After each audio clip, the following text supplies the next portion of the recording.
Hello everyone. स्वागत है आप सभी का आपके अपने चैनल कुजर बुक पर। आज के सेशन में हम डिस्कस करेंगे DSSB previous year GS questions के सेट नंबर 5 का। तो सेशन स्टार्ट करते हैं, चलते हैं क्वेश्चन नंबर 1 पर। क्वेश्चन नंबर 1 क्या है? सकल राष्ट्रीय उत्पाद यानी जीएनपी के संबंध में निम्नलिखित में से कौन सा कथन गलत है? कथन कौन से हैं? जीएनपी विदेशी आय से संबंधित देश का सकल घरेलू उत्पाद है। जीएनपी में विदेशों में नागरिकों द्वारा और कंपनियों द्वारा अर्जित आय शामिल है, लेकिन देश के भीतर विदेशियों द्वारा अर्जित आय शामिल नहीं है। ऑप्शंस हैं केवल ए और बी दोनों, केवल बी, ना तो ए ना तो बी। तो सबसे पहले इसको समझ लेते हैं। बात करते हैं जीडीपी की। जीडीपी क्या होता है? ग्रास डोमेस्टिक प्रोडक्ट यानी सकल घरेलू आय। एक देश की भौगोलिक सीमाओं के अंदर एक वर्ष के दौरान अंतिम वस्तुओं और सेवाओं के समस्त उत्पादन की मौद्रिक कीमत जो होती है उसको जीडीपी कहते हैं। फिर बात करते हैं कि एनडीपी। जब जीडीपी में से हम डिप्रिसिएशन घटा देते हैं। डिप्रिसिएशन क्या होता है? समय के साथ साथ वस्तुओं की वैल्यू में कमी आती रहती है, उसको बोलते हैं डिप्रिसिएशन। उसको जीडीपी से जब माइनस कर देते हैं तो हमें एनडीपी मिल जाता है। अब बात करते हैं जीएनपी यानी ग्रास नेशनल प्रोडक्ट। जीडीपी में जब हम विदेशों से प्राप्त शुद्ध आय जोड़ देते हैं। अब विदेशों से प्राप्त शुद्ध आय का क्या मतलब है? कि जो हमारे यहाँ के भारतीय वहाँ पर काम कर रहे हैं उनकी आय हम जोड़ लें, और जो हमारे देश में जो विदेशी कार्य कर रहे हैं उनकी इनकम को हम घटा दें। उसको बोलते हैं नेट इनकम फ्रॉम अब्रॉड। फिर अगर बात करते हैं कि एनएनपी क्या होता है, तो अगर इस जीएनपी से हम डिप्रिसिएशन घटा दें तो उसको बोलेंगे नेट नेशनल प्रोडक्ट। अब नेट नेशनल प्रोडक्ट में अगर हम जीडीपी जीएनपी की जगह वैल्यू पुट करते हैं तो GDP plus net income from abroad minus depreciation, यही बन जाती है नेशनल इनकम। तो अब देखते हैं अपने कथन। यहाँ जीएनपी के बारे में पूछा गया है। जीएनपी विदेशी आय से संबंधित देश का सकल घरेलू उत्पाद है। तो यहाँ पर आपने देखा है जीएनपी में विदेशी आय सम्मिलित है। अब सेकंड कथन क्या है? जीएनपी में विदेशों में नागरिकों और कंपनियों द्वारा अर्जित आय शामिल है, लेकिन देश के भीतर विदेशियों द्वारा अर्जित आय शामिल नहीं है। इसी का मतलब होता है विदेश से प्राप्त शुद्ध आय, जो कि मैंने आपको समझाया। यानी यहाँ पर गलत पूछा गया है तो दोनों सही हैं, यानी कि आंसर हो जाएगा ऑप्शन नंबर 4। ना तो ए गलत है और ना तो बी। चलते हैं अगले क्वेश्चन पर। निम्नलिखित में से किस देश ने जुलाई 2018 में आयोजित ब्रिक्स शिखर सम्मेलन की मेजबानी की है? ऑप्शंस हैं रूस, चीन, दक्षिण अफ्रीका, ब्राज़ील। तो यहाँ पर करेक्ट आंसर हो जाएगा दक्षिण अफ्रीका। ये सम्मेलन दक्षिण अफ्रीका के जोहान्सबर्ग में हुआ था और इसमें भारत का प्रतिनिधित्व माननीय प्रधानमंत्री नरेंद्र मोदी जी के द्वारा किया गया था। अब बात करते हैं तो ये इसका 10th संस्करण था, 10वीं ब्रिक्स समिट थी। चलते हैं अगले क्वेश्चन पर। इनमें से कौन सा असम का क्षेत्रीय नृत्य है? ऑप्शन है हिकट, कुम्मी, पूर्वी, बिहू। तो अगर यहाँ पर बात करते हैं तो असम का क्षेत्रीय नृत्य हो जाएगा बिहू। अब बात करते हैं कि हिकट कहाँ का है, तो हिकट जो है जम्मू कश्मीर का है।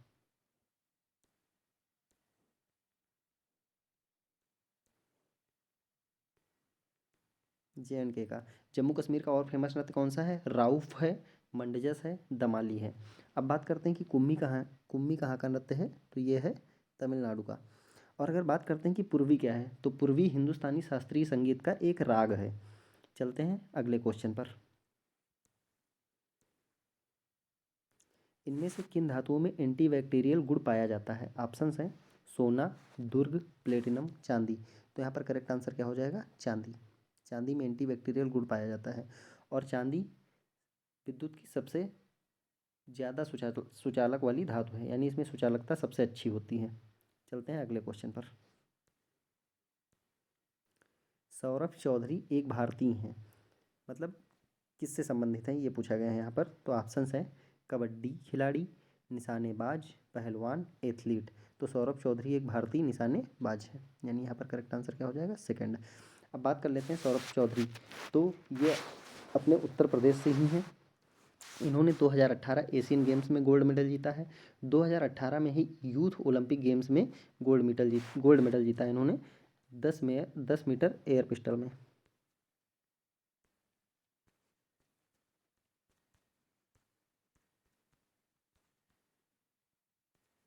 चलते हैं अगले क्वेश्चन पर।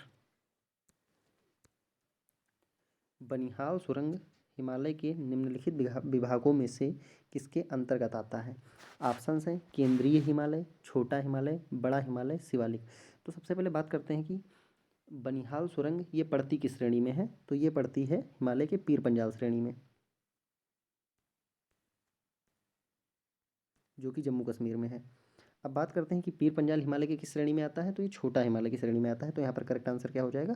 छोटा हिमालय या मध्य हिमालय।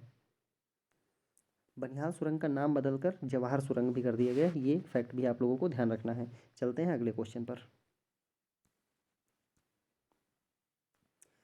12 नामांकित सदस्यों को राष्ट्रपति द्वारा निम्नलिखित क्षेत्रों में से विशेष ज्ञान या व्यावहारिक अनुभव रखने वाले व्यक्तियों में से चुना जाएगा। तो वो अनुभव मतलब किस प्रकार का होगा? यहाँ पर ऑप्शंस हैं विज्ञान, खेल, फिल्म और सामाजिक सेवा, खेल, साहित्य, संगीत और सामाजिक सेवा, साहित्य, खेल, सिनेमा और सामाजिक सेवा, साहित्य, विज्ञान, कला और सामाजिक सेवा। तो यहाँ पर करेक्ट ऑप्शन क्या हो जाएगा? साहित्य, विज्ञान, कला और सामाजिक सेवा। मतलब या तो वो साहित्य में कोई अच्छा कार्य कर रहा हो, या विज्ञान में, या कला, या सामाजिक सेवा। चलते हैं नेक्स्ट क्वेश्चन पर। अगला क्वेश्चन क्या है? निम्नलिखित में से कौन सा उपकरण भूकंप की तीव्रता को रिकॉर्ड करता है? ऑप्शंस हैं लेक्टोमीटर, हाइग्रोमीटर, थर्मामीटर, सिस्मोमीटर। तो यहाँ पर सबसे पहले ऑप्शंस की बात कर लेते हैं। लेक्टोमीटर मिल्क के लिए है, मिल्क की शुद्धता को नापता है। हाइग्रोमीटर की बात करते हैं तो ये डेंसिटी है, सॉरी डेंसिटी नहीं, ये आर्द्रता, ह्यूमिडिटी, डेंसिटी मापता है हाइड्रोमीटर। अब बात कर लेते हैं थर्मामीटर, तो ये टेम्परेचर को बताता है। तो यहाँ पर ऑप्शन क्या बचा? सिस्मोमीटर, जो कि क्या बताएगा? भूकंप की तीव्रता। चलते हैं अगले क्वेश्चन पर। सीसीटीवी का क्या अर्थ है? ऑप्शंस हैं केवल closed television, channel connected television, close circuit television, circuit cable television. तो यहाँ पर करेक्ट आंसर क्या हो जाएगा? Close circuit television, close circuit television, यानी ऑप्शन नंबर 3। चलते हैं अगले क्वेश्चन पर। भारत की संसद में शामिल हैं, ऑप्शंस हैं लोकसभा, राज्यसभा और राष्ट्रपति। सेकंड ऑप्शन है लोकसभा और राज्यसभा। थर्ड है लोकसभा। फोर्थ है लोकसभा और राष्ट्रपति। तो यहाँ पर करेक्ट आंसर क्या हो जाएगा? भारत की संसद में लोकसभा, राज्यसभा और राष्ट्रपति तीनों अंग माने जाते हैं। और अगर बात करें कि राष्ट्र का अध्यक्ष कौन होता है, तो राष्ट्र का अध्यक्ष होता है राष्ट्रपति। चलते हैं अगले क्वेश्चन पर। हाल ही में लोकसभा ने में राष्ट्रीय खेल विश्वविद्यालय स्थापित करने के लिए एक विधेयक पारित किया गया है। यानी जो राष्ट्रीय खेल विश्वविद्यालय बनाया जाएगा वो कहाँ पर बनाया गया है? तो ऑप्शन है नई दिल्ली, मणिपुर, बेंगलोर, असम। यहाँ पर करेक्ट आंसर हो जाएगा मणिपुर। और ये कब बनाया गया था? इसका उद्घाटन कब किया गया था? 16 मार्च 2018।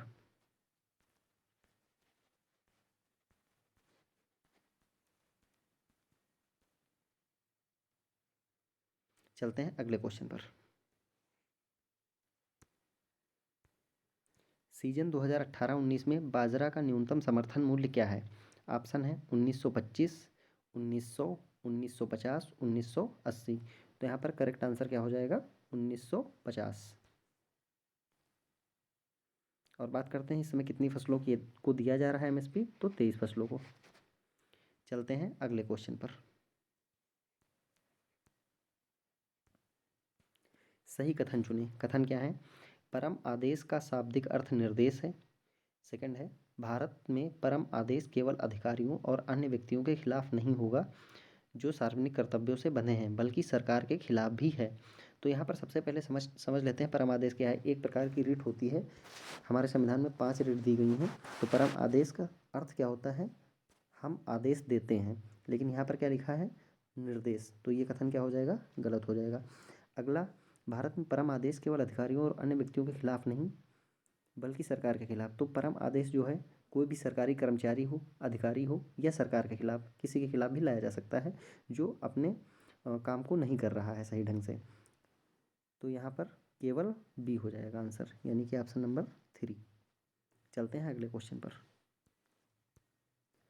भूटानी प्रधानमंत्री जिन्होंने हाल ही में भारत का दौरा किया था, यानी ये 2018 के अकॉर्डिंग पूछा जा रहा है, तो इसका करेक्ट आंसर हो जाएगा शेरिंग तोब्गे।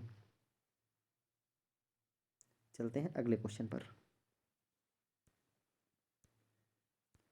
1867 महाराष्ट्र में प्रार्थना समाज की संस्थापक कौन हैं? ऑप्शंस हैं RG Bhandarkar, MG Ranade, Atmaram Pandurang, NG Chandavarkar. तो यहाँ पर करेक्ट आंसर हो जाएगा आत्माराम पांडुरंग, यानी कि ऑप्शन नंबर थर्ड। लेकिन जो प्रार्थना समाज इसको प्रसिद्धि दिलाई थी, एमजी रानाडे। चलते हैं अगले क्वेश्चन पर। NEER का क्या अर्थ है? ऑप्शन है नई प्रभावी विनिमय दर, शुद्ध प्रभावी विनिमय दर, गैर प्रभावी विनिमय दर, नाम मात्र प्रभावी विनिमय दर। तो यहाँ पर करेक्ट आंसर हो जाएगा नाम मात्र प्रभावी विनिमय दर, यानी कि नॉमिनल इफेक्टिव एक्सचेंज रेट इसको बोलते हैं। नॉमिनल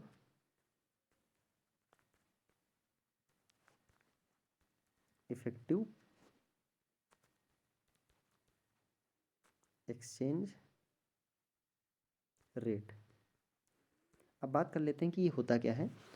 तो ये measure value of currency against a weighted average of several foreign currencies, यानी कि कुछ विदेशी मुद्राओं का जो एक एवरेज ले लिया जाता है, उसके परिप्रेक्ष्य में किसी एक देश की करेंसी का मूल्य जो तय किया जाता है, वो नीर के द्वारा देखा जाता है। चलते हैं अगले क्वेश्चन पर।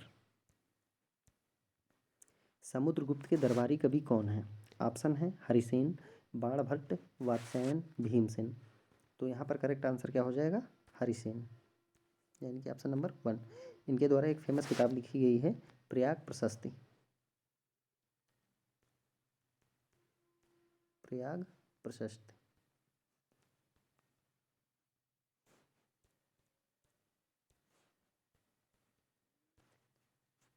और समुद्रगुप्त को क्या कहा जाता है? भारत का नेपोलियन, ये भी याद रखना है। चलते हैं अगले क्वेश्चन पर। ताप्ती नदी निकलती है पश्चिमी घाट, विंध्याचल पहाड़ी, कुमाऊं हिमालय, सतपुड़ा पर्वत। तो यहाँ पर करेक्ट आंसर क्या हो जाएगा? सतपुड़ा पर्वत, यानी कि ऑप्शन नंबर 4। सबसे ऊपर है विंध्याचल पर्वत, फिर है सतपुड़ा पर्वत। इन दोनों के बीच में बहती है नर्मदा नदी, और जो ताप्ती नदी है ये सतपुड़ा पर्वत से निकलती हैं, यानी नर्मदा और ताप्ती दोनों भ्रंश घाटी में बहने वाली नदियाँ हैं। चलते हैं अगले क्वेश्चन पर। दिल्ली सल्तनत के राजवंशों को उनके समयानुसार क्रमित करें। तो यहाँ पर ऑप्शन है खिलजी, दास, सैयद, लोदी। तो इसका करेक्ट आंसर सबसे पहले देख लेते हैं कि सबसे पहले कौन सा वंश आया था। तो दास वंश को ही बोलते हैं गुलाम वंश, तो गुलाम वंश आ जाए या दास आ जाए। इसके बाद खिलजी, फिर आता है तुगलक, फिर आता है सैयद, फिर आता है लोदी। यानी कि सबसे पहले गुलाम वंश, फिर खिलजी वंश, फिर तुगलक वंश, फिर सैयद वंश, फिर लोदी वंश। तो यहाँ पर देखते हैं करेक्ट आंसर। सबसे पहले दास, यानी पहले बी आएगा, बी सब में पहले आ रहा है। उसके बाद आएगा खिलजी, यानी बी के बाद ए आएगा, यानी फर्स्ट और फोर्थ ऑप्शन कट जाएंगे। उसके बाद आएगा तुगलक, तुगलक दिया नहीं, तो उसके बाद आएगा सैयद, यानी BACD, यानी यहाँ पर करेक्ट आंसर हो जाएगा ऑप्शन नंबर 2। चलते हैं क्वेश्चन नंबर 20 पर।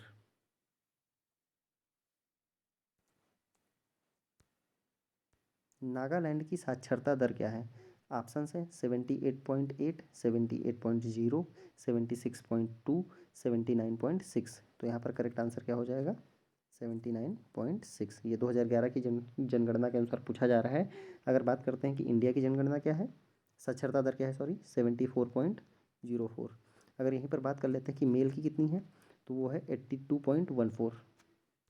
और अगर बात करते हैं फीमेल की कितनी है, तो वो है 65.46। चलते हैं। तो ये था आज के सेशन का लास्ट क्वेश्चन। उम्मीद करते हैं वीडियो आपको अच्छा लगा होगा। अगर अच्छा लगा तो लाइक करें, कमेंट करें और चैनल को सब्सक्राइब करें। Thank you.